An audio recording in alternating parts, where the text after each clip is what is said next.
आज हम बात करने जा रहे हैं नवरात्रों में माँ कुष्मांडा की। क्या है उनकी कथा, क्या है उनका स्वरूप, क्या है लगता है उनको भोग, इस बारे में हमें बताएंगे पंडित सुनील भारद्वाज जी। जय माता की, हर हर महादेव। जय मातेश्वरी जी, इसमें बताइए कि माँ कुष्मांडा के स्वरूप के बारे में। देखिए, माँ कुष्मांडा का जब नाम आता है तो सबसे पहले तो इनका कुष्मांडा, जो सृष्टि में जब कुछ नहीं था, चारों तरफ अंधकार था, कहीं कोई अस्तित्व नहीं था,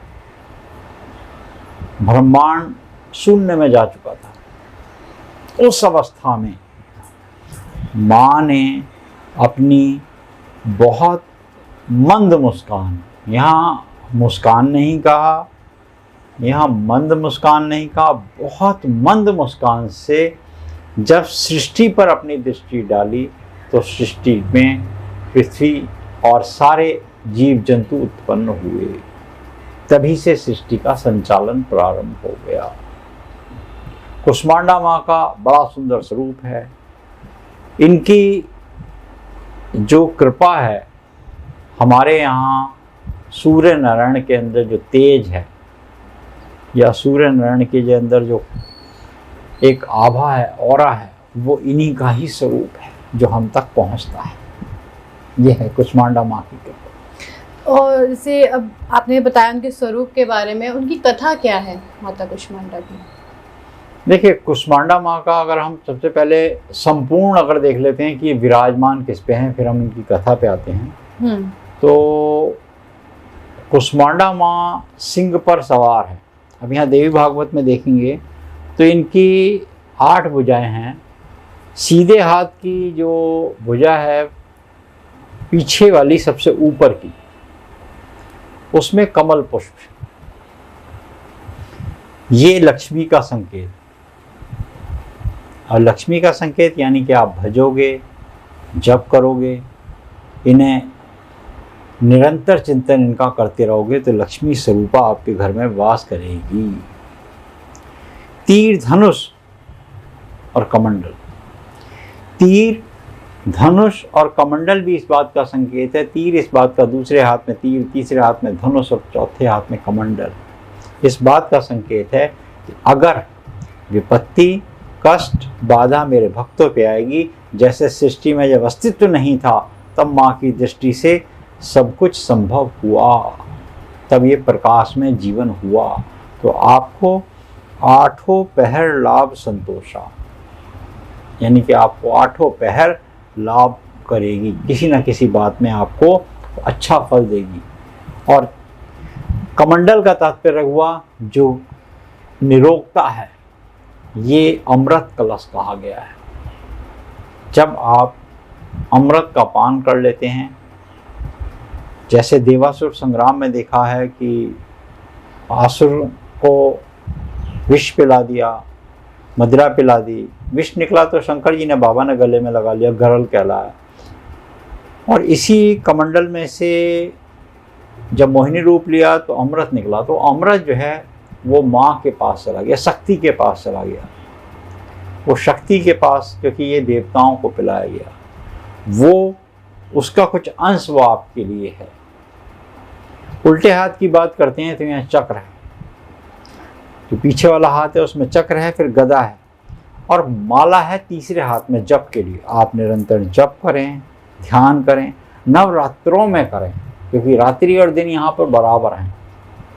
और कलश भी है माँ के एक हाथ में, एक हाथ में कमंडल है सीधे हाथ में, तो उल्टे हाथ के नीचे वाले हाथ में कलश भी है। ये अमृत कलश है। कमंडल और अमृत कलश दोनों हैं माँ के पास, यानी कि आपको धन और धान्य की दोनों की कृपा बनी रहेगी।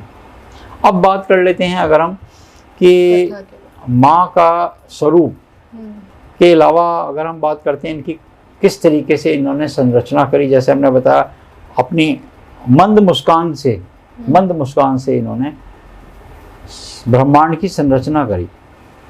अब संरचना में एक और बात है कि माँ के उपासक जब भी माँ का आवाहन करते हैं तब माँ उनके कल्याण के लिए नव दुर्गाओं के रूपों में आती हैं।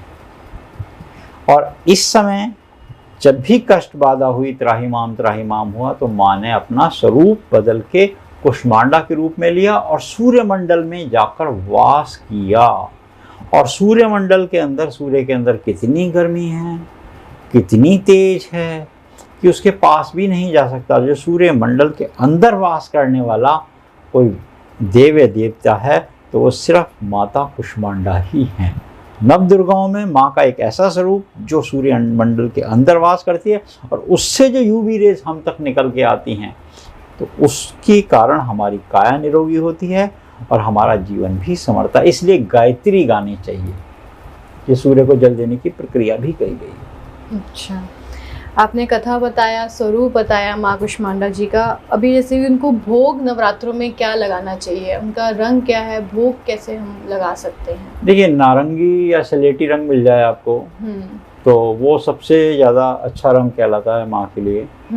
इसमें मालपुए का भोग खिलाया जाए माँ को। अच्छा, मालपुए का भोग खिलाने से आपकी बुद्धि को अगर किसी को तेज करना हो, कोई व्यक्ति चाहता है, बच्चों के लिए विशेष रूप से, पंचम भाव में कुंडली में अगर आपकी दोष है, मान लीजिए ग्रहण योग है, आपके राहु और सूर्य के साथ है, राहु चंद्रमा के साथ है, तो बच्चा थोड़ा मंद बुद्धि का होगा या बुद्धि उसकी उतनी चलेगी नहीं, या बुद्धि में ग्रहण योग बैठा हुआ है, तो कहीं ना कहीं उसकी कुंडली में विपत्ति होगी। जन्म पत्रिका को जब हम देखेंगे पंचम भाव में या लगन में, पंचम में और नवम में कहीं दोष मिला तो ये स्थिति देखने को मिल सकती है।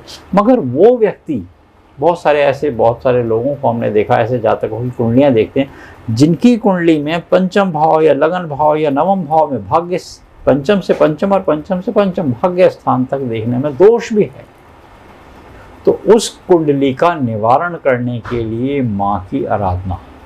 और माँ की आराधना किस तरीके से करनी है कि आपको माँ का नामों का उच्चारण, या तो दुर्गा चालीसा पढ़ें क्योंकि दुर्गा दुर्गति नाशनम, या आप बुद्धि की अधिष्ठा देवी का अनुष्ठान कराएं।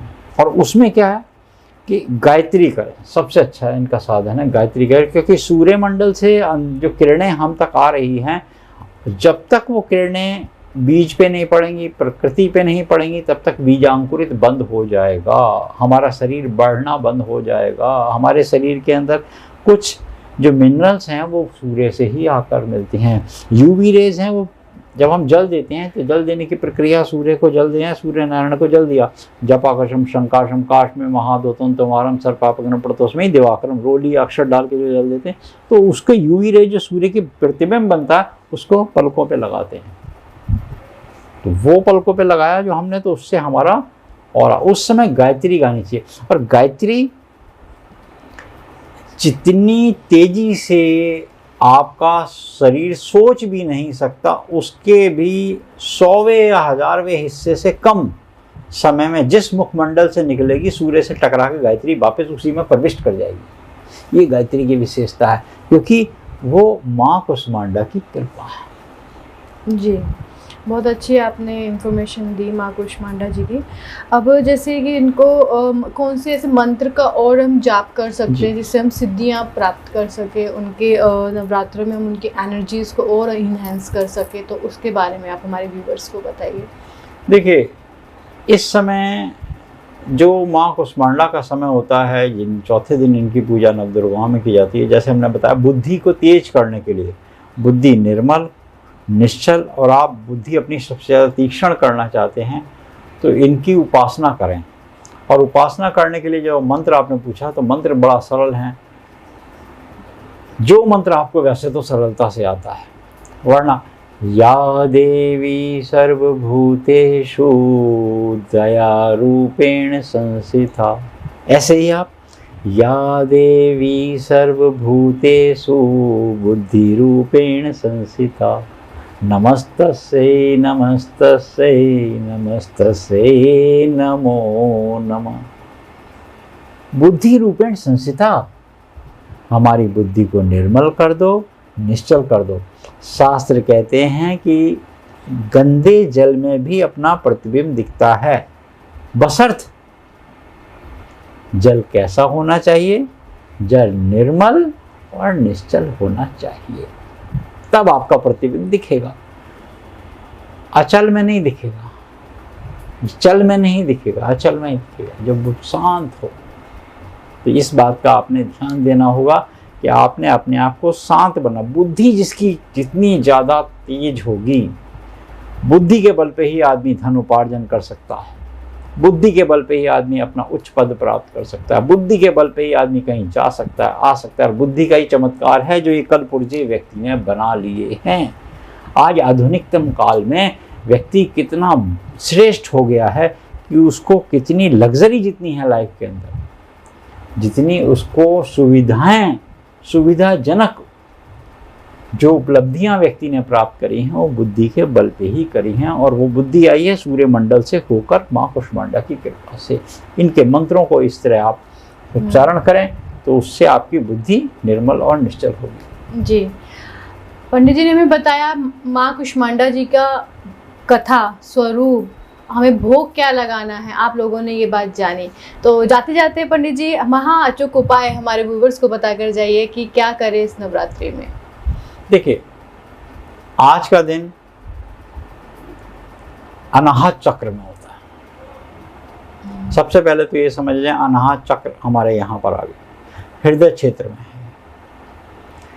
दिल से, हृदय से, श्वास से, फेफड़ों से संबंधी कोई रोगों के निवारण के लिए भी योगी लोग यहाँ पर अपना ध्यान केंद्रित करते हैं। आज के दिन महा उपाय हमने क्या करना, एक कद्दू घर में खरीद कर ले आओ। क्या होगा इससे, वो ब्रह्मांड जो स्वरूप है वो घर में आ गया। और अष्टमी या नवमी अगर आप करते हैं तो उस दिन इसका भोग, लंगर, प्रसाद बांटो। मीठा बनाया जाता है ना, कुष्मांडा, तो कुष्मांडा भी कहा गया, तो उसको लेके आओ। यही आज का है। और एक नारियल तो अवश्य देना है, चुनरी और माता के श्रृंगार के सामान के साथ। और तांबे की गरबी में कुछ फल भर कर दो, लाल फल भर लो। लाल फल ना मिले, कोई अच्छे आपको लाल फल नहीं उपलब्ध हो, तो मखाने भर दो। गोल गोल मखाने होते हैं, वो कुष्मांडा है, गोल हैं। उससे क्या होता है, मखाने भरने से जब भाड़ भूंजता है उसको, वो कमल गट्टे के दाने होते हैं जिसपे लक्ष्मी का वाहन कमल होता है, उसको भूंजता है, वो बढ़ते हैं। उससे आपकी आयु बढ़ती है, आपकी कीर्ति बढ़ती है, आपकी यश, संपत्ति, वैभव, ऐश्वर्यता बढ़ती है। इसीलिए देखा गया होगा आपने, दिवाली को लामा का इस्तेमाल किया जाता है। लामा फेरे होते हैं ना, उसमें भी फुल्लियाँ का इस्तेमाल, खील भी बोलते हैं उसको। खीलों का इस्तेमाल क्यों किया जाता है दिवाली पे? चावल का इस्तेमाल नहीं किया जाता, खील लगाई जाती है। भैया दूज पे भी खील लगाई जाती है क्योंकि वो भाई की आयु को बढ़ाता है। तो आज के दिन मखाने, तांबे की गरबी इसलिए कही गई है कि माँ को, सूर्य को जब हम जल देते हैं तो सूर्य को जल कभी भी स्टील के पात्र से नहीं देना चाहिए। सूर्य को जल हमेशा तांबे के पात्र से देना चाहिए। ये कंडक्टर बहुत तेज होता है, इसलिए कॉपर की वायर इस्तेमाल, विद्युत की शक्ति जो उसमें प्रवाह होती है कॉपर में तेज होती है। तो इसलिए ये कहा गया है कि बड़ा सुंदर उपाय है, इस उपाय को कीजिए। आपकी भी संपत्ति बढ़ेगी, कीर्ति बढ़ेगी, यश बढ़ेगी और निरोगता आपकी बिल्कुल बनी रहेगी। जी, बहुत बहुत धन्यवाद कि हमारे व्यूवर्स को आपने इतनी अच्छी इन्फॉर्मेशन दी। आप लोगों को ये वीडियो कैसा लगा कमेंट बॉक्स में कमेंट कीजिएगा, लाइक शेयर सब्सक्राइब करना मत भूलिएगा। आगे और देवियों के बारे में जानने के लिए हमारे चैनल को सब्सक्राइब जरूर कीजिए ताकि उसकी नोटिफिकेशन आप तक आसानी से आ सके। हर हर महादेव, जय माता।